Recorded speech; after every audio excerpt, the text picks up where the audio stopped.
Before we get going into your Hockey IQ podcast episode, I want to thank our sponsor, Rapid Shot. Rapid Shot is the smart shooting lane. It's like a batting cage for hockey players. Very cool. Tracks your shot in three ways: accuracy, shot speed, and reaction time. Easy to use. Actually, I used it when I played and was growing up. Very easy. Simply scan your phone in, select your settings, and start shooting. You can see your stats on the app and online. You can check them out at rapidshot.com. Great small business. I actually grew up with one of the owner's sons and have played with all the family members by now, just in local pickups here in Ohio. Very cool local business. Awesome product. I love it. I know quite a few NHLers have them in their homes. A lot of D1 programs have it at their rinks. So you have to check this out. Rapidshot.com. Check it out. Rapid Shot, thank you so much for sponsoring our podcast.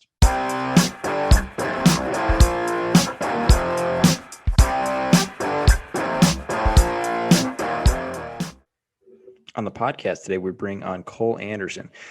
By day, he's a data scientist. He does software and sports at this point. So he is really into the data, and he focuses on goaltending, which I think is a fascinating topic because we're all trying to score more or we're trying to save more pucks. So we get into a lot of detail on this episode. He's got a lot of great data that he brings up and the way that we should be thinking about goaltending, evaluating goaltending, and even playing and trying to shoot and create better opportunities for goal scoring. So we really attack this from many different angles, and he's just a whirlwind of good quality information. I feel like most people aren't able to go into as much depth based on their job, but he does this not for his 9 to 5, so he really can dig into a lot of details. So really great one. We're going to talk a lot about goaltending, analytics, and how this fits into how we can play the game better. So without further ado, Cole Anderson. Welcome to the podcast, Cole Anderson. Really excited to have you on, talk some goaltending, some stats, some analytics, the whole 9 yards. It's going to be a great episode. Yeah, thanks. I'm excited. And we're just wrapped up the Stanley Cup playoffs. So, we're in summer mode. We can dive deep on all these non-game to game topics, I guess. Yeah, I mean, we're going to dive into some fun things, depth, angle, maybe some attacking shooter decisions and why maybe Carey Price is scaring people away to make a pass, but should be great. But before we get into that, how about you give us a quick background for those who might not know your story and how have you gotten to where you are in the hockey world? Yeah, thank you. So I came from, I had a playing background. I was a goaltender. I played Division III college hockey in Massachusetts. And after that, I was Canadian. I played in the AJHL, BCHL, came down here, stayed here, got a real job, realized, I do like my day-to-day career, but I was also kind of working in, data analytics industry and realized I kind of had these skills to be able to find the NHL data, scrape it, work off of what other people have kind of done in the analytics space. And then eventually, make my own models and that sort of thing. And so it's kind of like a parallel track to what my day career was, as a data scientist. And I was able to kind of look at questions that I was interested in with data, which it was kind of a powerful thing. So I've been kind of doing that off and on. I've done some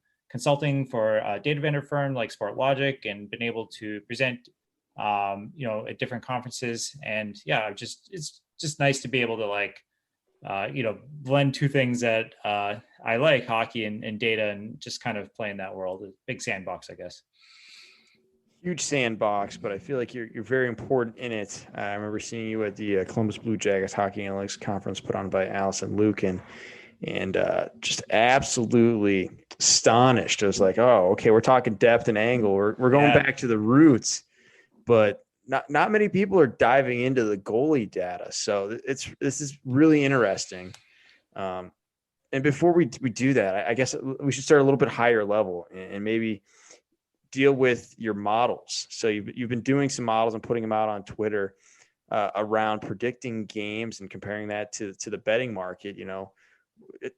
Let's just go for it. What is important for winning a hockey game? Yeah. So I guess this is kind of two-track. This is my game probability like betting track where this is you have all this data, and now you want to say, what does it matter? Like, can we predict the outcome of a hockey game? And rolling up things like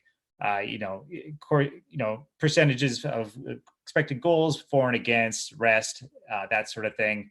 And basically build out all the data to kind of predict the outcome of a hockey game, which is actually very difficult. And it's a good kind of test and reminder that, a lot of what goes into a hockey game is, luck, I guess. And that's, when I say luck, I mean, there's things that we can't explain. But so the market versus the model stuff, that's just a good reminder that, I have all this data that I've scraped and built, features explaining, Tampa Bay has, generates this much offense per game, this many goals, this, expected goals, and gives up this.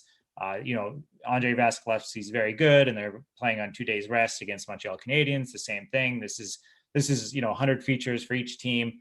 But at the end of the day, and I think this is interesting, like the market that the betting markets also come up with a probability for the outcome of the game. And that's also, that in theory actually should be quite close to my number. So last night, for example, game 5 Stanley Cup final, I had 70% for Tampa Bay Lightning, and the betting market was about 70% as well. I think that's a good reminder that public analytics probably is not used betting market data as well as they could have, in my opinion. I think it's just like a whole other set of data. You have a market, kind of generating like their predictions for the game. And so it's kind of interesting. It's almost, we could kind of go like more deep, like history, but like, it's like, I read this article a while ago about, the market economy versus like planned economies that had the supercomputers back in the 1950s. It's kind of the two different tracks, right? Like, can we optimize how to send corn out to every, like, every grocery store in the country of, whatever country you're essentially planning? Or do we have this market that just kind of adjusts everything to say, this is where the corn ends up, because you have all these like, so it's almost like two different tracks where you have this modeled data approach and then this market approach. And in theory, they should be pretty close. If you ever see a model that says, there's 50% chance of the Canadians winning, but the market is saying 70, that model is either going to make you the richest person alive or broke immediately, because it's not calibrated to the market, right? In the market, in the hockey markets are very like liquid, well calibrated markets. It's, and this isn't like Wall Street, or there's no pump and dumps or anything like that. Like, this is, people are trying to get this as right as possible, because that's there's a lot of incentive in it. So that's kind of the crux behind that. And so it's just a nice way to like check my work to make sure it's not crazy. And then I think it's also interesting and kind of seeing the delta between the two, because any model you really can use a model when you know what the weaknesses are, for example. So if I know that one team is over or underrated by it, now I can like, maybe it gets a little subjective, but at least where those weaknesses are, kind of like an expected goals model or anything, right? And so it's just kind of a tip of the hat to that idea. So like everyone else, we can assume that the Islanders are underrated by the model, right? Honestly, Islanders kind of gave me like, I was like a little worried that I thought they were a little overrated compared to the market. I feel like just like the betting market does not like the Islanders. There might just be some public money just like disliking the Islanders. I think I had them a little higher than they should have been relative to the market throughout the third round, especially versus Tampa, if I remember correctly. But I don't know if that held, or I might be misremembering. But yeah, they're a tough one to crack, no matter if you're market or model, I guess. Yeah. So within your model, what are like the key drivers? So let's just say we have a local player or just a youth coach. What are some things that they should be concerned about that drive winning, or the things that you see in your model that truly drive putting the odds in your favor, or your team's favor, to win that hockey game? Yeah, absolutely. So, and I think this is pretty well known, but like the territorial advantage, the shot advantage is kind of one of the biggest like drivers of like winning games, right? And this was always kind of And it gets be a bit more like of a debate now because there's like the quantity quality debate, and and then I have to be honest, like the way I kind of the model out the data, like there's what you're trying to do is capture like non-linear parts of the model. So it's not as interpretable to say like if you increase your shots per game by 2, the chances of you winning any given game go up by 1%. There's a lot of different moving parts that if you increase your shots per game but you also give up more shots, obviously that kind of net neutral. There's other ways that those interactions can work that hopefully my model's like smart enough to pick up, that I like allowed it to codify, because I think one thing that's interesting is when it comes to this, like, do you want to like do talented teams want to push the pace as fast as they can, and then we see Tampa, like one of the better teams of our like recent memory, like winning games 1-0 with all the talent in the world. Like I think it's interesting that they can play both ways. I get the idea that if you're better, more talented, you want to increase the events per game, right? And you can win 5-4 because you're the better team and you increase sample size and all that. But there's also games where you find yourself up 1-0 and the value of a marginal goal for you isn't as much. It's not as worth as much as preventing the marginal goal for the other team, and you kind of lock it down. And that's personnel, that's a lot of things, and what's at the what's right at the highest level in the world wouldn't necessarily be right for like a lower level, right, where you're trying to develop players. So those are all things to account for. But at the same time, like the best we can do, like you want that puck, you want the shots, you want to generate good chances. I think at the end of the day, like that's my biggest takeaway from the model. But I don't also think that's like too novel, right? I think that's something we've known for a while. For sure. Yeah, I'm a big fan of soccer as well, and it kind of sounds like England going through the European Championships right now. Like they've got all this power up front with Harry Kane, Raheem Sterling, Phil Foden, etc. And their big thing is we don't allow any goals. They've gone through the entire tournament, 6 games now, not allowing one goal. Yeah. Clean sheets all the way through. So it's kind of interesting seeing a team that can play it both ways. It's like the old fighting days in the NHL. Like, how do you want me to beat you with, my left hand or my right hand? You pick. Yep. So that's cool. What's your thoughts on quality over quantity? I feel like when we first went through this analytics, I wouldn't say revolution, but maybe evolution, as we're getting different kind of data and better data. It started with quantity. We want to throw a lot of pucks at the net, mm-hmm. And now it's kind of tilted the other way. You got teams like the Leafs that are really looking at quality. Where do you stand on that? Yeah, I think as a former goaltender, like the teams that go the quality route, I feel like is more difficult to kind of like counteract that, right? You just don't get as many reps. You don't feel the game. So you might be sitting around for 5 minutes, and then the extra passes will get to you. And I think that's, and so I kind of did a thing for a goaltender coach like retreat where, my greater point was that, models are kind of wrong just based on, you're modeling on past data, and the environment is always changing, which is one of the things I like about the sport, right?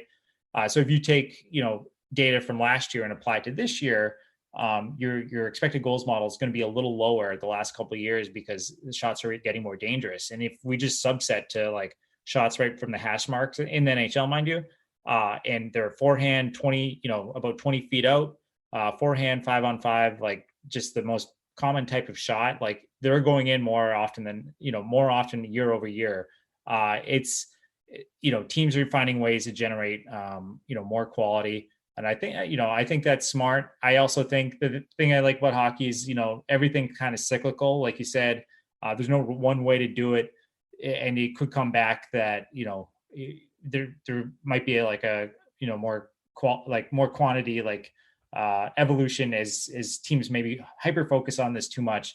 They don't get in, the teams kind of are able to like counteract that. And now like, maybe you find some teams are able to like reemploy like the, prime LA Kings kind of grind a little bit better and just grind you out too, right? Like there's it's kind of like a, rock, paper, scissors, where, rock, paper beats, it's kind of, you have the entire like cycle where one thing beats the another thing, but it doesn't always beat it every time, or else every team would just gravitate to one strategy. And, that's not good for the game either, right? Like you want to see teams with like a little like different ways they play things, right? So, I hope it always just kind of stays like that. I hope teams are always up in it, can maybe like lead and change strategies, and hopefully new strategies always kind of work, because if we just have like everybody goes right to quality, like you're just going to see, teams forcing center ice all the time. And that could get ugly if like defenses figure it out, right? A very low event, that sort of thing. Yeah, and that's curious. And going back to just a thing you just mentioned here, teams are generating more quality and finding ways to get higher quality chances, or different ways of getting at those high quality chances.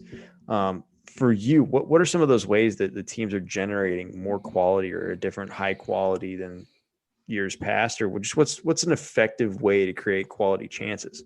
Yeah, and I'm sure you guys have touched a lot on this podcast, is like, cross ice passes, east west play, and it is really moving in that direction more than ever. And it does take a lot of skill. And I am not suggesting it's not exciting to watch. It is.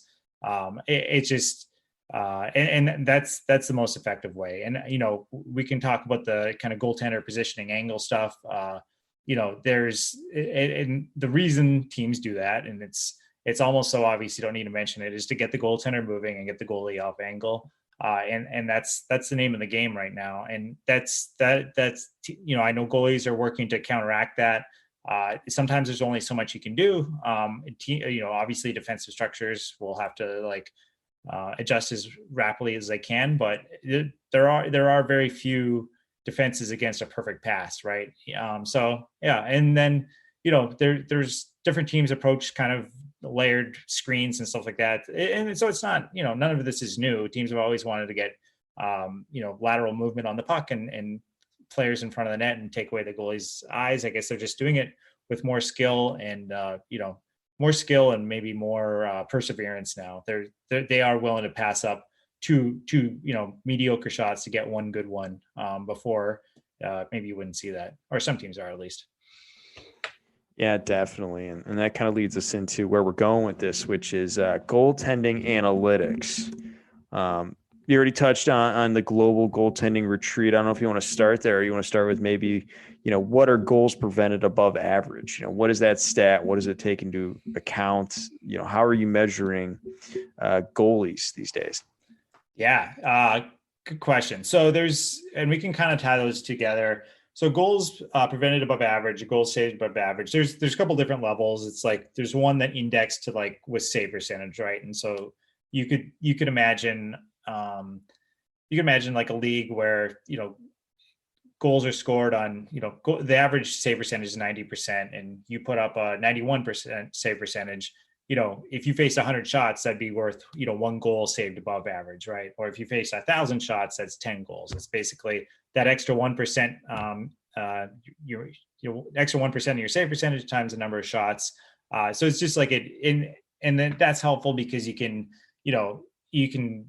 judge a goalie by the league save percentage in the 80s, which was much lower than it is in the 2010s, right?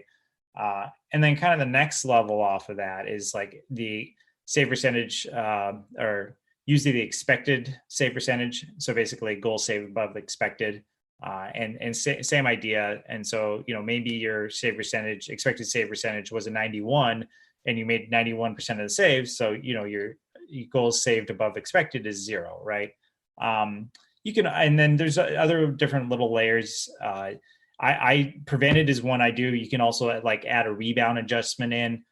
Essentially you have like an expected number of rebounds. And one thing that, I found with expected goals is like rebounds are kind of noisy and big, right? Like they're very weighty, but they're somewhat random. So if you can smooth those out, you can kind of say that if you prevent rebounds, you're also preventing goals, right?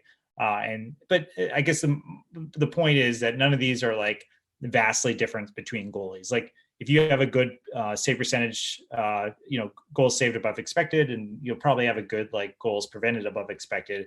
There just might be a little like on the margins difference between certain goalies that have a tougher environment or, help themselves by preventing rebounds or that sort of thing.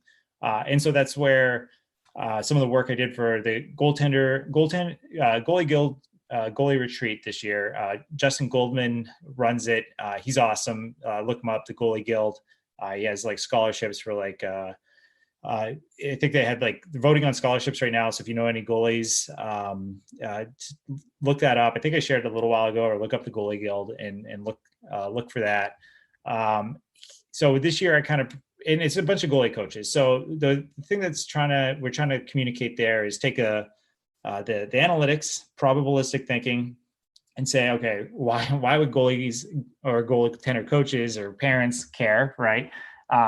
That's not always like super easy, but what I talked about this year is just kind of like, puck luck, random variance, and actually one thing I looked at, or I sent out a questionnaire of asking, why do we think we don't see like year to year like strong correlations between goaltender like results, right? So these metrics we just talked about, goal save above expected, that sort of thing.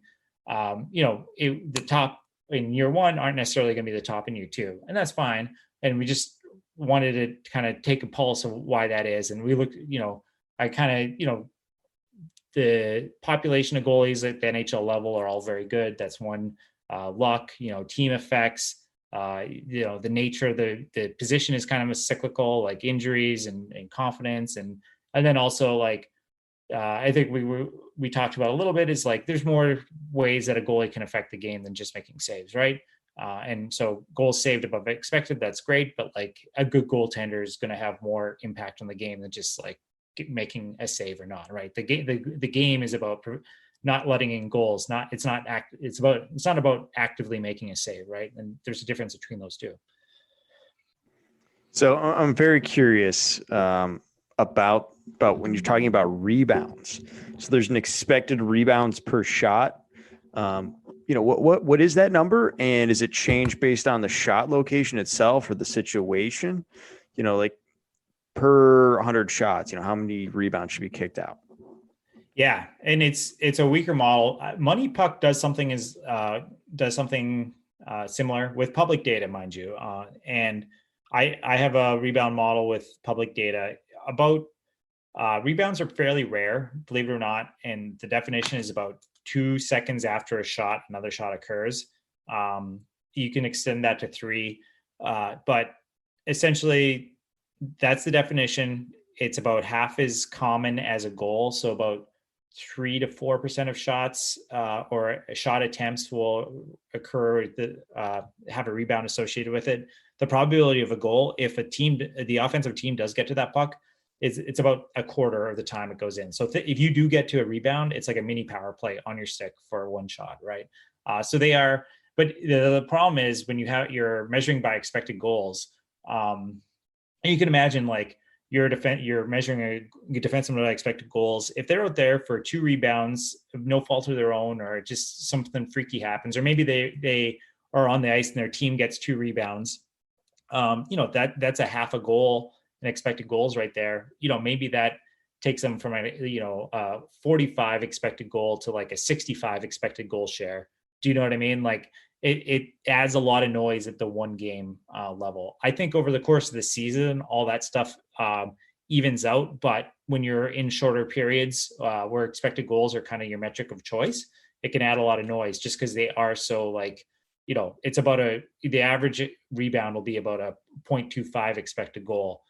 They go in about a quarter of the time. So that it's good to like kind of maybe, think about that and think how you can like maybe, dampen some of that, the noise you might get from that. That's very curious. You're saying only 4% of shots really have a rebound associated with them. So that's very low. That's like 1%.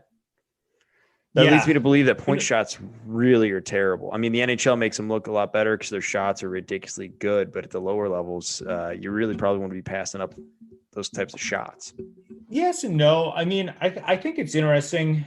So yeah, you're saying if you take 100 point shots, 4 will turn into rebounds, and then 1. Yeah, it's interesting. I haven't gone into the point shot debate too much. One thing that I'm always kind of hesitant to like declare too much is if I have a point shot, but I'm shooting for a tip and it doesn't get tipped, it's going to register as a very low probability of a goal, right? Or 1% or whatever. But if that does get tipped, now you're up to like, 16% or 20%, right? So, you know, what's the probability of if you take that point shot, is it going to get tipped? Is it 50%? Then maybe it's a good shot because you average the two and it's maybe so. I just don't think we have really enough data, and if we knew the shooters and the defensemen's intentions or what they were actually doing, I feel like the data doesn't necessarily do that justice. Directionally, yes, you're probably absolutely right. There are too many point shots. A lot of times they are just kind of, you feel like maybe they're just punting it to get off the ice, right? Like, or just they don't know what else to do. They don't want to make a play. That's kind of my nuance to that. That anytime I kind of see that in the data or I see that analysis, I'm like, whoa, what if there was a stick here and you're inches away from like connecting with a deflection? That changes the expected goals completely. I think that, and I think that's true of other situations for in and around the net. I mean, there was a goal I think Price gave up earlier in the playoff, maybe Vegas, and it was a Riley Smith goal, and I don't know if you'll remember, but is shot wide and Riley Smith tipped it in, and it was beautiful deflection, awesome play. And he had kind of two ways to play it. Price did. He could either push back to his post and play the deflection, which would have been like a 10 bell save, maybe like a 0.3 or 30% like expected goal, or because the puck wasn't that wide, it was kind of tight, backdoor, but still kind of tight to, where the crease was. You could kind of knock it off with it, maybe get a stick on it. And that's what Price tried to do and didn't. It was a little tricky because it was on the blocker side. But you can imagine he makes that save, deflects it in the corner, or he reaches out like maybe a foot past where the post is, deflects in the corner. Gets marked down as a shot, 1% probability. So I just think that the way deflections are and the traffic in front, like I think it's a multi-level game, right? I don't think you can just say like point shots are necessarily bad, and I also think that the way goalies can play it can also influence exactly what kind of like chance gets registered, if that makes sense. If that example makes sense. I think I went back, I posted on Twitter. I forget. It's the days are running together here. Yeah. I remember that play exactly, and it was going to his blocker sets. He was sliding to his right. He did try to cut it off, which is, I think, the right play. I think to get back to the post would have been like an amazing play. And it was such a good shot, and just kind of missed the blocker. It was just kind of interesting. Like, what do you do? Right. You have to make a quick, and you can kind of tell it's an instinctual play. That's just how he plays it. If he was like a Darcy Kemper or somebody that played on his goal line, maybe it's a little bit different. You're probably just going to like push back because you're already on the goal line, but that's not how Price plays. Exactly. He's a guy who likes to cut down the depth. Yep. And challenge a shooter. So let's jump back to this here in a bit, but let's go a little bit to your CBJ Analytics Conference presentation when we were talking exactly about this, and you really dove into it.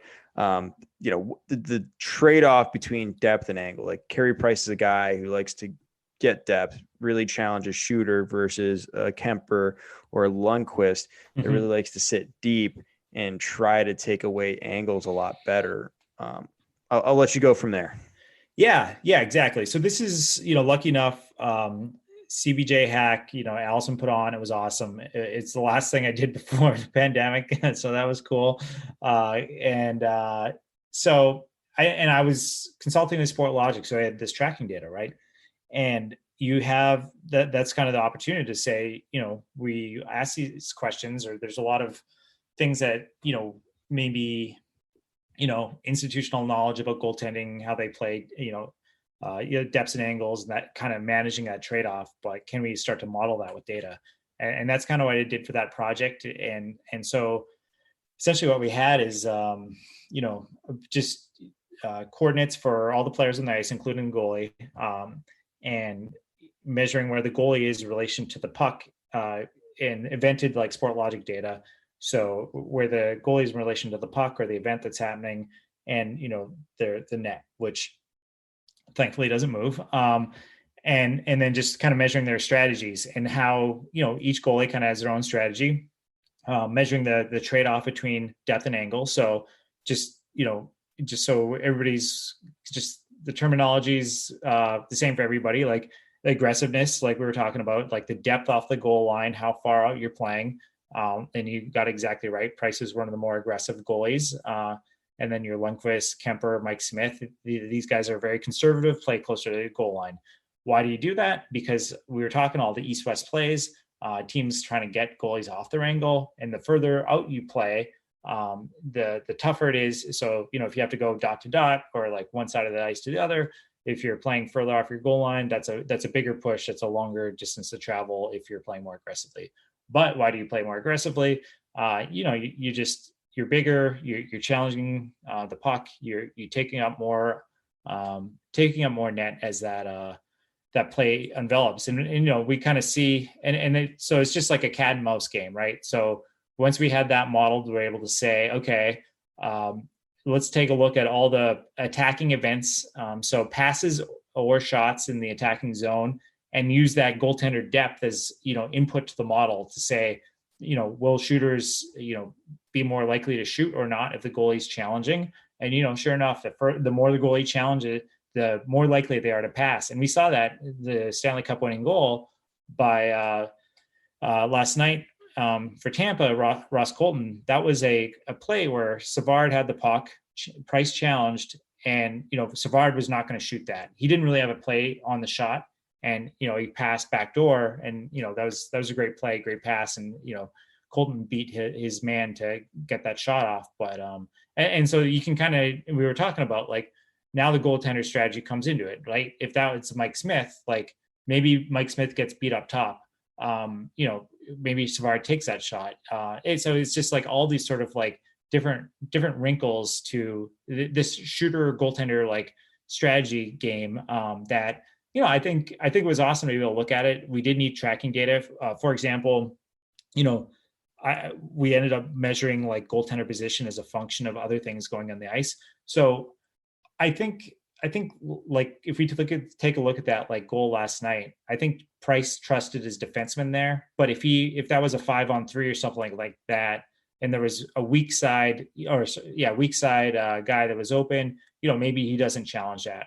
And so just trying to like capture that with tracking data, building like passing lanes and trying to like quantify that and kind of build a comprehensive picture of like what might be going into a decision by a shooter and a goalie and how those things kind of work in tandem. And I thought it was, fun project. And I was excited to be able to like present it to you guys at CJ Hack there. Yeah, it was awesome. I loved seeing the graphics and everything that went along with that. But say someone's never seen your work there, they weren't at CBJ Hack, what is the one thing that you would want them to remember from your work, from the presentation? Just something that you would want someone to remember that has never seen that work, but is interested in this trade-off between depth and angle, shooting, the shot decisions, all that. Oh, that's a really good question. It is, there was some work in there that just kind of like suggested that there was that trade-off between depth and angle. The further out you challenge, the tougher it is to get and maintain on angle. The more conservative you play, the easier it is to maintain and get on angle. That said, one thing I try to do, but just kind of ran into time issues, is like you're not covering as much net. So that's not really an answer because that wasn't in there. But just trying to structure it where this is stuff coaches talk about all the time, but now we have the data to kind of back it up, even though, there's other like applications there was like some expected goals applications in there. I think we've all seen like, a play, around the net where, a shooter will just whack a puck into the goalie's pads. It'll register good expected goals, but like, we know it's not going to go in. And, if we know where the goaltender is positioned, like the expected goals model gets a little smarter. So there's that work too.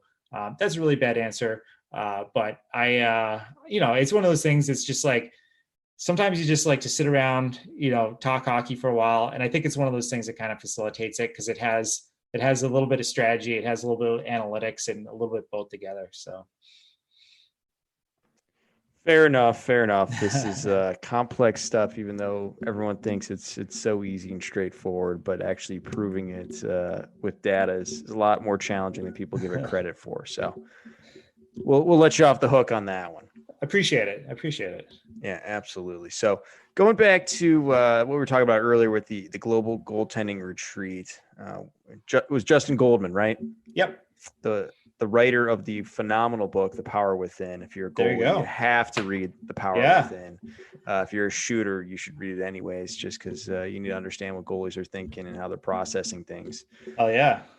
Yeah. I mean, that's half the battle. That's why the CBX stuff was what it was, is because goalies are, I think we're students of the game in a different way. And I think that, much like, we try to understand what shooters are doing, I think it's advantageous for shooters and not just like shooters, but coaches to understand the finer points of like goaltending too. It's a little slower. It's a little bit more strategic.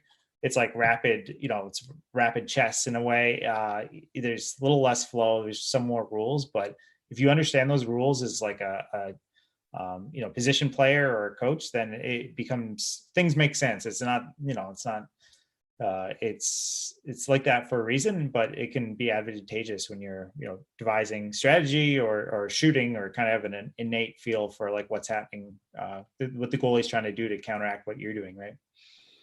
Yeah, and I love messing with the goalie on their plant and push foot. I think that's a lot of fun, and you always see a goalie swear when you get them 5-hole just perfectly. A little jealous that I'm a righty, not a lefty. There can really get them on that push leg going from their right to the left.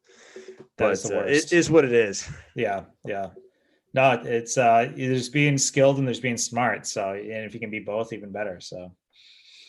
Absolutely. So we touched on this, and you had that great phrase about it's not about actively making saves, but rather preventing goals. Saves are great, but preventing goals is the real thing that we're trying to do here. So what are some ways that goalies are affecting the game beyond just making saves? And then, how can you go about quantifying that, or how have you gone about quantifying that?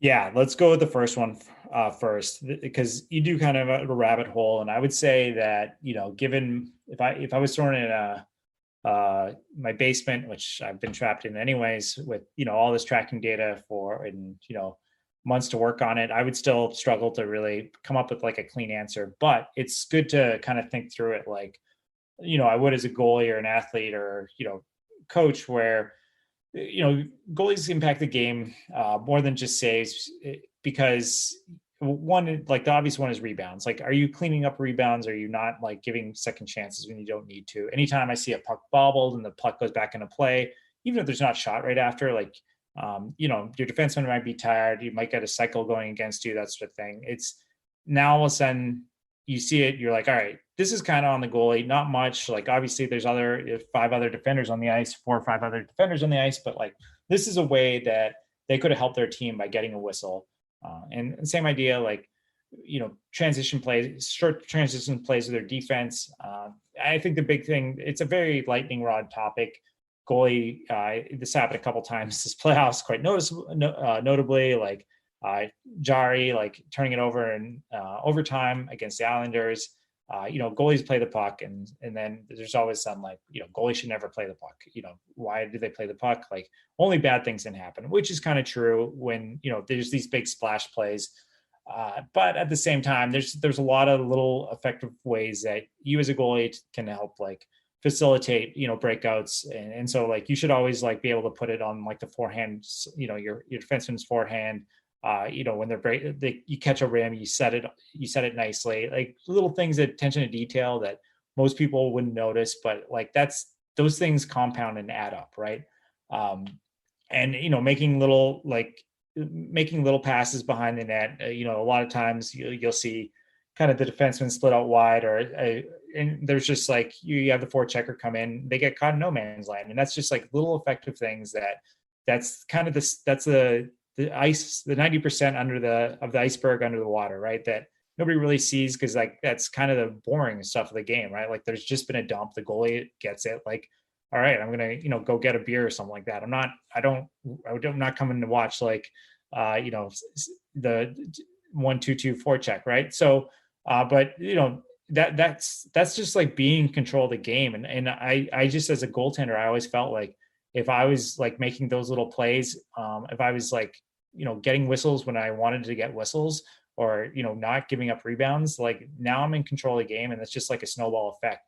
You have the other way, if every shot against is an adventure and, you're not getting whistles, you're getting tired, legs, your tired legs still out there, like that's also snowballs. Like now all of a sudden you had one shift that was 2 minutes long before, like maybe don't get scored on, but like, that stuff compounds over the game. So those are kind of, little things that, my mind goes to. How do you test it? Well, it gets a little bit more difficult. Like you don't always want to take a whistle, right? Like sometimes you have like, you want to keep like momentum going. So you want to play to your defenseman. So it becomes a goalie that's, in tune with the game. You understand the flow of the game. You understand what like how your defensemen are thinking, or how your wingers are thinking, your centermen are thinking, and you're able to like riff off of that. Like I think that's where it needs to be. Like there's a lot of goalies that came up that are like goalie school goalies that don't understand anything about playing the game of hockey. They don't make it to the NHL. Like the goalies that make it to the NHL have a holistic view of the game, and they're able to like kind of roll with that. How do you quantify some of those things? I mean, you could maybe like, it's kind of like eating an elephant, like can start with rebound control. Okay. A better data set than public data to be able to like build out models for that better. And then, passing, expected passing. That was something else that was at CFJ Hack, expected passing models. We talked about like the rims and stuff like that. That does get a little bit trickier. Goalies getting out and like making, putting the puck in a good place for the defenseman. But those are all like little components. But at the same time, like scouts kind of pick up on that sort of stuff too. It's just like, do they think the game the right way? Are they making like are they making life easier in your team, right? And another way is and this is tougher. I always kind of was responsible for calling out defensive zone, misreads or breaks and coverages, right? So if somebody gets free in the upper slot, or somebody, we want three guys high in the, three people high in the offensive zone, but we only have two. Like it's kind of on me to say, okay, we want a third man high, or we want F3 high, or we need somebody in the slot. Like you're kind of like calling the plays back there. You're covering for your defensemen. If they don't see what you're seeing, like it's on you to call. That's tougher to quantify, but like again, I don't want a shot like teed up from the slot, right? Like I'm not trying to boost my save percentage that way, right? So I think it's on you to kind of like take initiative there and be part of the defensive unit, opposed to just the person that sits back there and makes saves, right? Yeah, and when you're talking about preventing rebounds, are you more so saying that just making sure you're sucking in those pucks and getting a whistle on it, or just like putting the pucks higher on the glass? There's more time for defensemen to make plays. What is better rebounds or rebound prevention to you? Yeah, great question. So I know with public data, we have like freeze rates. So that's one. And I think that's pretty valuable. I think they're a good proxy. There are plays where you want to punch it out to your team. Like if you have, three or four people back, and it's an easier shot, and you're able to like punch it out with your blocker or something like that. And so they can skate into it and turn it up. Yeah, that's a great play. That's a good rebound.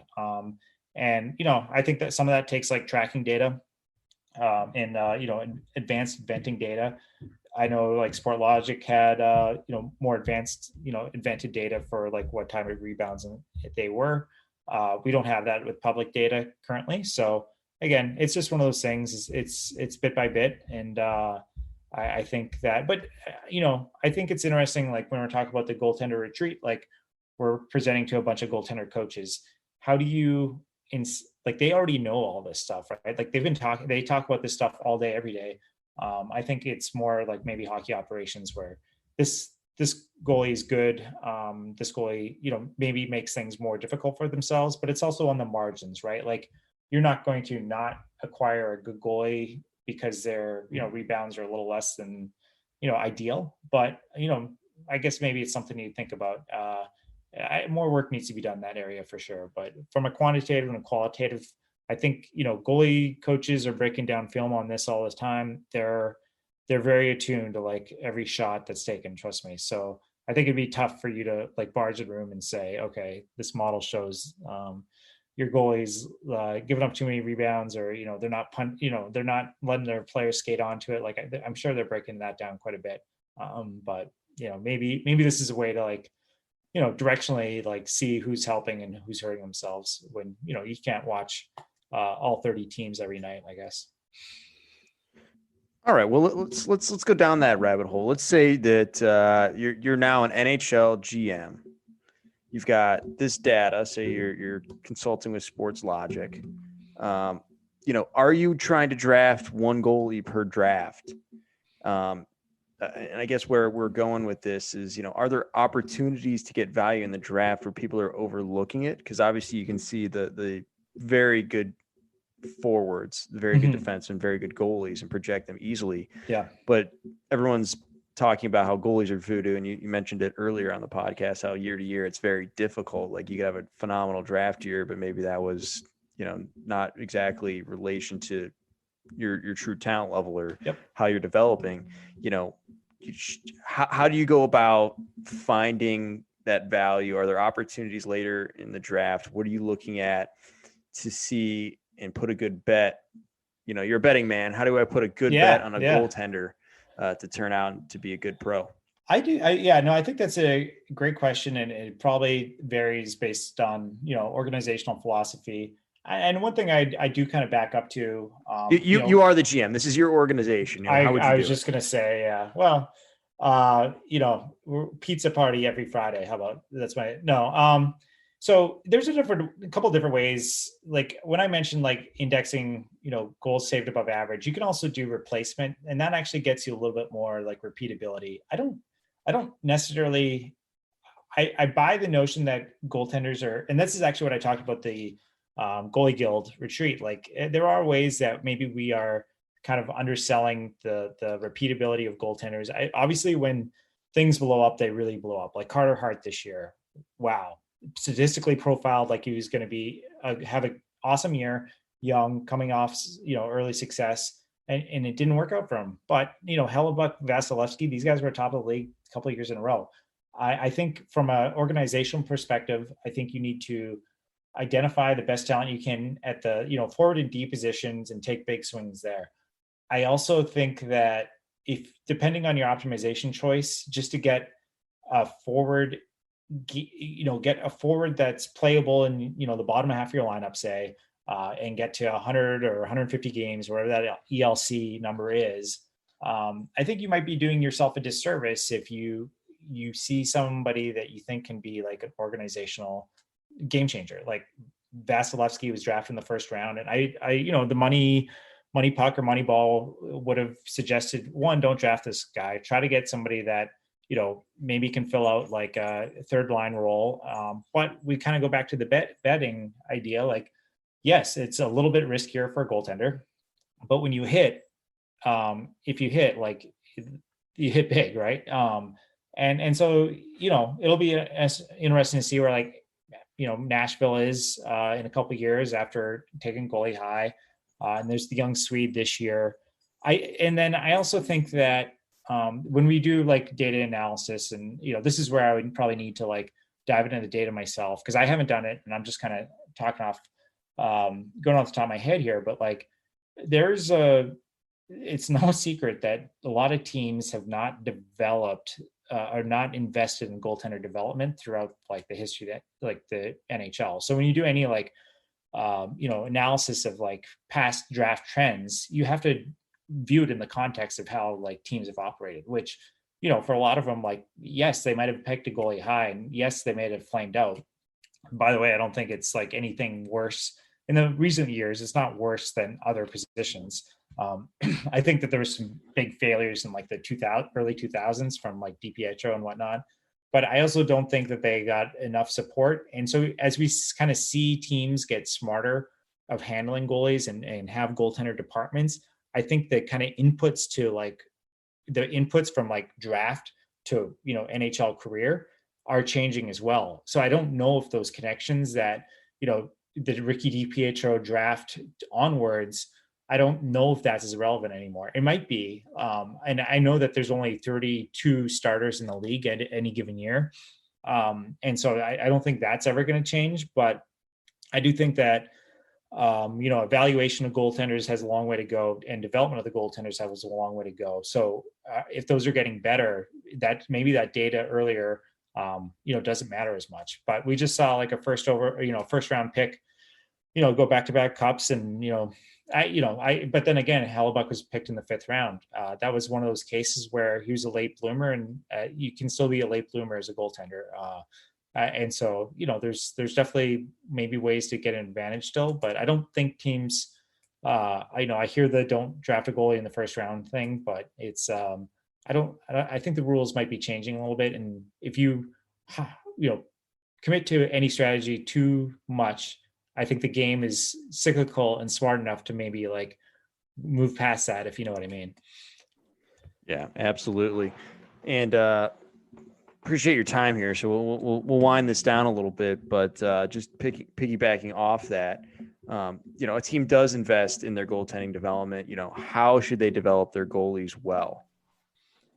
Yeah, well, that's a whole other podcast, and frankly, probably something I'm not an expert in at all.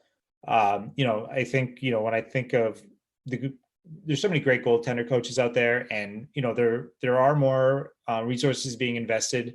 I think there's a balance between getting game time, making sure that health is a big concern with like wear and tear on hips, and managing those minutes, and almost like I'm not a huge baseball fan, but well enough to know like how the pitchers are maybe being treated a little bit differently than they were 20 years ago.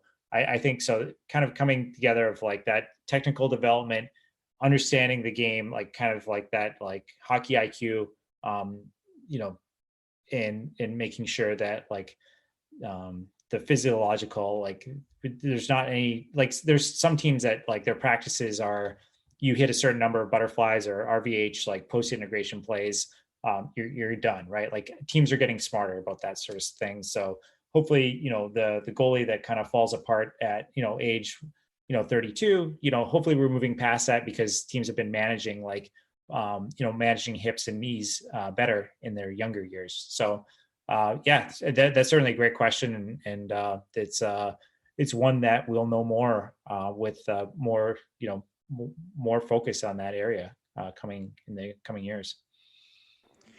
All right, wonderful. Last question for me. So slightly back to the depth versus angle trade-off. You're building out your ideal goaltending pair. So you got to say a 1A, 1B type situation. Do you want something kind of like Vegas, where you've got Flower and Leonard that are kind of playing it differently with the depth versus angle, or you just say, I want the best, most athletic goalies, I don't care how they get it done? Or is there almost an advantage because you can choose, do we want a goalie that's going to come out and challenge against the XYZ team versus maybe, okay, I want you to stay deeper because we're playing the Capitals and Ovechkin's over there on the one time and you need to make sure you at least give yourself a chance? Yeah, that's a great question. And I don't know, because I think you have, for all the considerations of your opponent. So maybe you end up in a 7-game series with Washington or somebody that kind of which is funny because Washington attacked Fleury pretty good for his kind of aggressiveness in the 2018 Stanley Cup Finals, and Fleury's actually kind of changed his little game a little bit.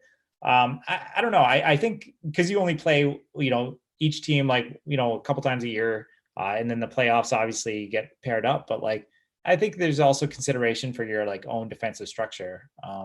And it would be you at least have some sort of understanding between goalies how they're going to play it for the defenseman. So I don't know if that's easier if each goalie is the same, or so I would love to talk to like Petrolangelo or some of those Vegas D, like how do they kind of interpret it, right? Because you and Fleury has calmed down a little bit, but you kind of have one wild man and then the other pretty pretty conservative there. So I do think that's actually a very interesting question. As a manager, I think you do like to have some sort of, if I was putting a team together, I would actually appreciate having like contrasting styles for the reasons you mentioned, but maybe my coach and defense course kind of thinks different. So that's a great question. Awesome. Well, thank you for coming on. I appreciate that. I'll give you 2 minutes to plug anything you want to talk about, whether it be professionally, something maybe we didn't talk about or touch on here, just ways to find you.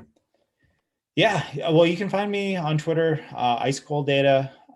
And then Range Hockey is something I'm getting started this year. It's basically just for like all like betting related stuff. I think I've kind of mentioned a couple times, like at these like coaches conferences and they're like, I'm like, oh yeah, I'm doing like betting things. They look at me like forehead. So I think I'm like separation of church and state. So if you, whatever you find interesting, feel free to, reach out, follow along. And then, like we talked about, like, if you have a curiosity for the position, or it's good to develop a curiosity for the position. I think goaltending is probably more interesting than a lot of people in hockey give it credit for. And same if you're a goalie and you're listening to this too, like, I think that there's so much value in learning kind of, defensive structure and, offensive, tactics and that sort of thing. So, cause I do kind of, it is one of the things we don't talk about enough is just kind of like that, game of cat and mouse between the goalie and shooter and the opposing team. And it's kind of where my eye always gravitates towards.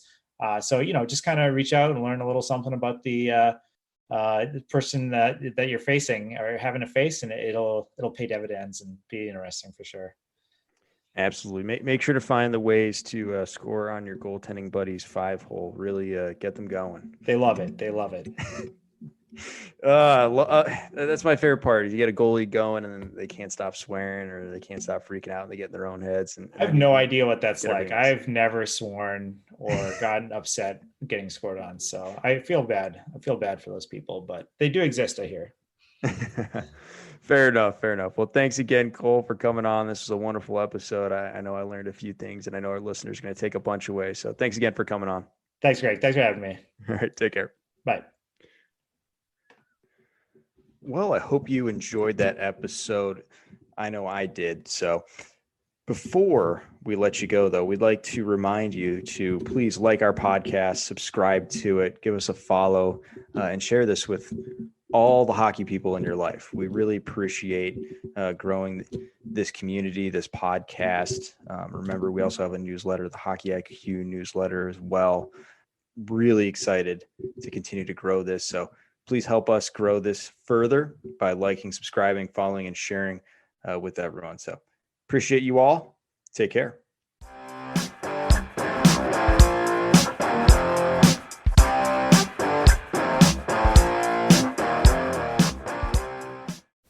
That concludes this week's episode. Thanks for joining us here at Hockey IQ.